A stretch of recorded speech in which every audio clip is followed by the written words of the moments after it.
Ya, pemirsa, sopir bus pariwisata Pandawa yang mengalami kecelakaan hingga mengakibatkan 4 orang tewas dan belasan luka hingga saat ini belum diketahui keberadaannya. Polisi pun masih terus mencari sopir bus maut tersebut.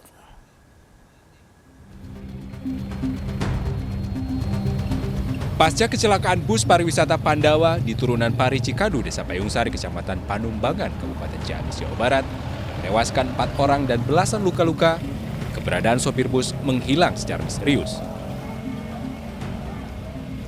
Ditemui saat olah TKP, Kasat Lantas Polres Ciamis AKP Jainul Arifin mengatakan, hingga saat ini pihaknya masih mencari keberadaan sang sopir.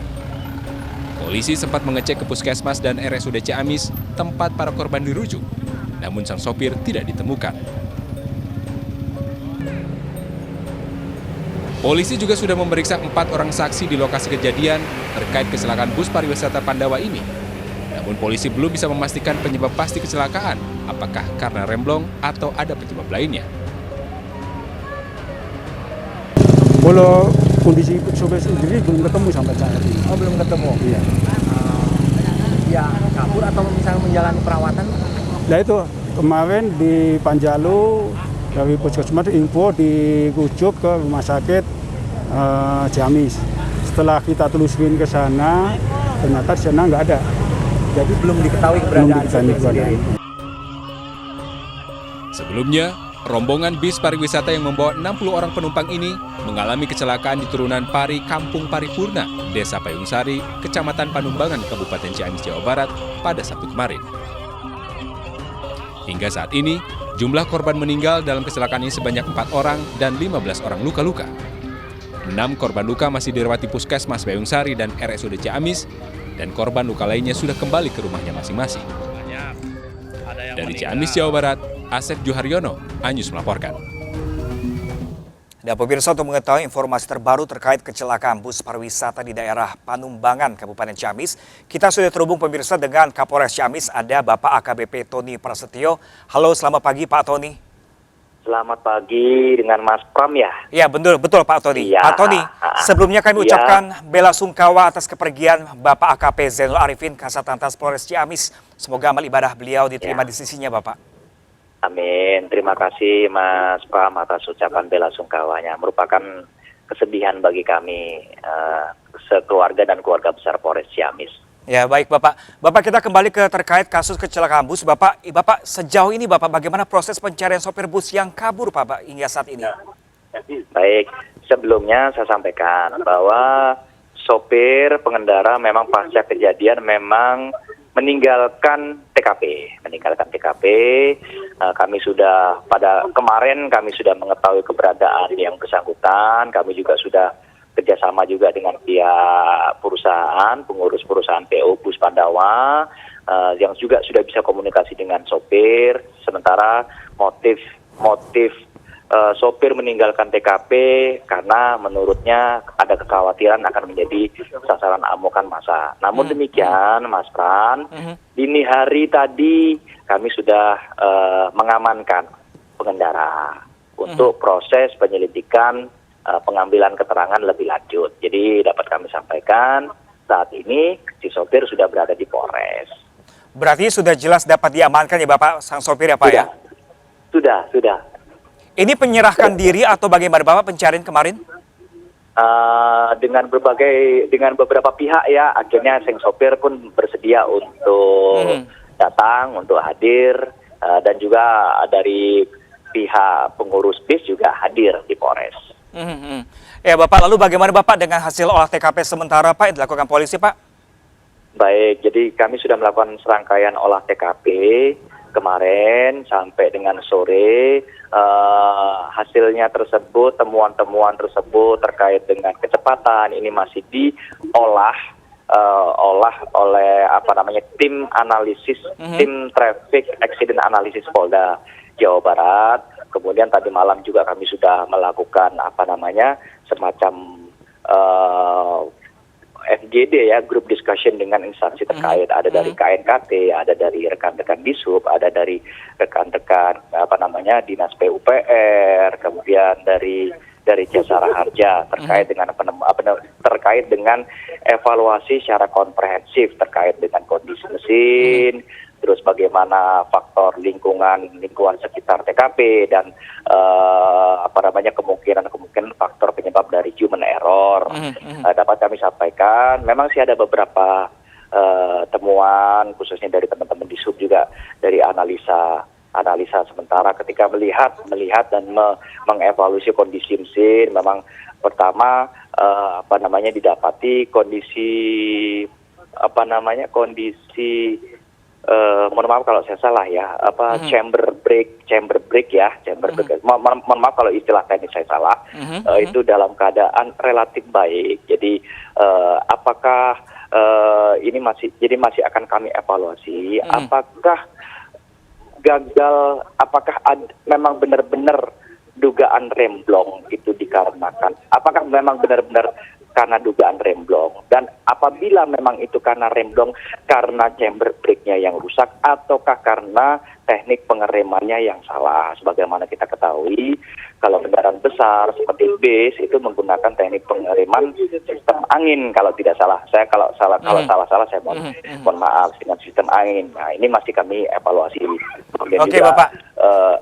Silakan lanjut. Ya, Pak Tony tadi sempat mengatakan adanya dugaan human error. Apakah ini benar? Apakah sang sopir akan melakukan kesalahan kemarin, Bapak?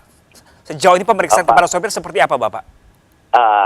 Karena untuk sopir baru bisa kita amankan pagi hari ini. Ini masih dalam rangkaian pemeriksaan ya, pengambil keterangan oleh si sopir. Nanti akan kami padankan dengan temuan-temuan yang kami dapati di TKP. Lah, lalu Bapak bagaimana dengan kondisi korban selamat sejauh ini, Bapak? Sejauh ini kondisi korban khususnya yang dirawat di rumah sakit. Update terakhir kemarin sore, tadi malam ya kalau nggak salah, tadi malam itu hanya sisa 2 ya yang di RSUD Ciamis itu yang dirujuk, yang semula 5 terus sekarang sisa 2. Mohon maaf kalau pagi ini kami belum update kembali apakah yang luka yang di RSUD Ciamis itu apakah sudah pulih dan bisa kembali pulang ataukah masih dalam rangka perawatan. Kami belum update, kami mohon waktu. Oke, baik Bapak, terima kasih banyak Bapak AKB Tony Prasetyo, Kapolres Ciamis. Kami masih akan menunggu informasi terbaru dari Anda, Bapak. Terima kasih banyak, Bapak. Oke, sama-sama Mas Pram. Selamat pagi, Bapak. Pagi. Ya, pemirsa, kita ke informasi lainnya, pemirsa. 3 kendaraan terlibat kecelakaan beruntun di jalur nasional Pantura, Kabupaten Tuban, Jawa Timur. Kecelakaan berawal dari sedan yang kehilangan kendali hingga menabrak kendaraan lainnya.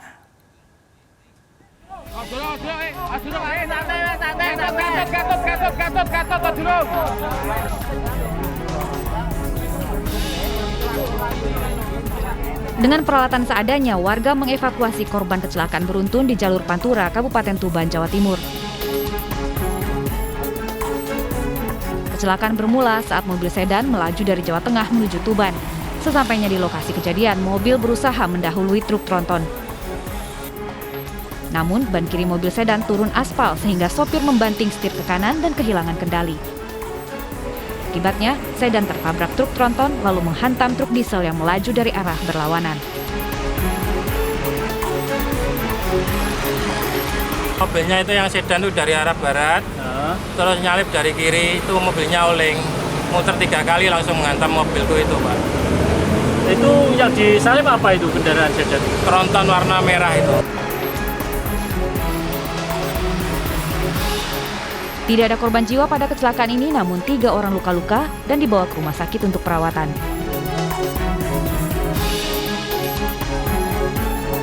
Dari Tuban, Jawa Timur, Pipit Wibawanto, iNews melaporkan. Kita ke informasi lainnya, pemirsa. 2 pemuda bersenjata merampok sebuah toko kelontong di Maros, Sulawesi Selatan. Pelaku berhasil menggasak uang tunai, ponsel, serta perhiasan emas.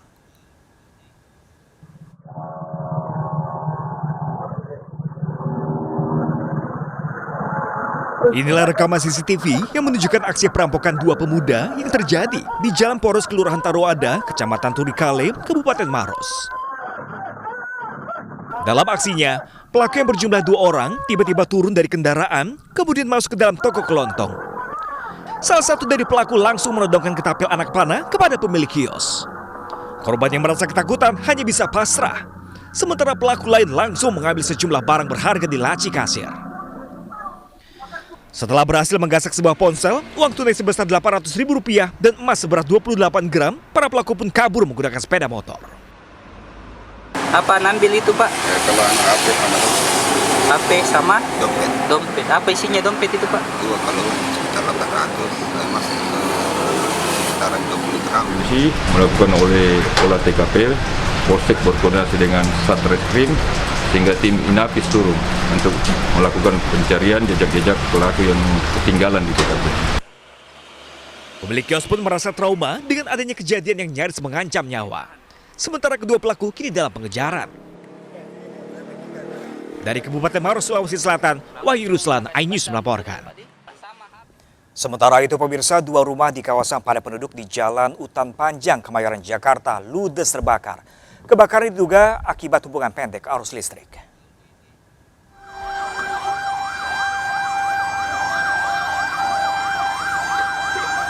Asap pekat membumbung tinggi ke udara disertai kobaran api membakar 2 rumah warga di permukiman padat Jalan Utan Panjang, Kemayoran, Jakarta pada Sabtu siang. Banyaknya barang yang mudah terbakar ditambah material semi permanen membuat api kian membara. Api pertama kali diketahui seorang penghuni dari lantai 2 rumah yang langsung membesar dan menyambar ke barang di dalam rumah. Panik dengan cepatnya api berkobar membuat para penghuni hanya bisa menyelamatkan diri tanpa membawa barang berharga. Dugaan sementara api berasal dari hubungan arus pendek listrik di salah satu rumah.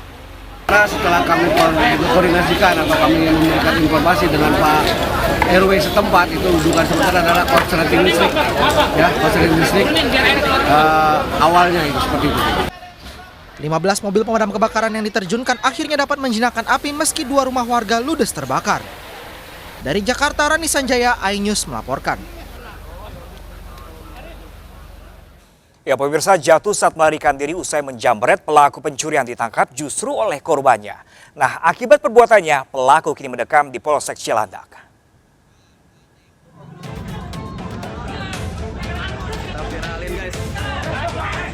Dalam video amatir, pelaku penjamretan telepon genggam di Gandaria Selatan, Cilandak, Jakarta Selatan ditangkap oleh warga. Pelaku tertangkap oleh korban dan warga akibat terjatuh dari motornya saat melintasi polisi tidur ketika mencoba melarikan diri. Pelaku melakukan aksi penjamretan di kawasan Cipete, Jakarta Selatan, namun dikejar oleh korban hingga tertangkap di Jalan Madrasah. Jambret HP katanya. Jambret HP dari mana, Kak? Dari Asem, dari Gang Asem. Oke, gitu Kak. Pelaku sendiri atau gimana? Sendiri. Dimasak sama warga. Gitu. Saat ini pelaku diamankan ke Polsek Cilandak untuk mempertanggungjawabkan perbuatannya. Dari Jakarta Selatan, Helmi Sajangbati, iNews melaporkan.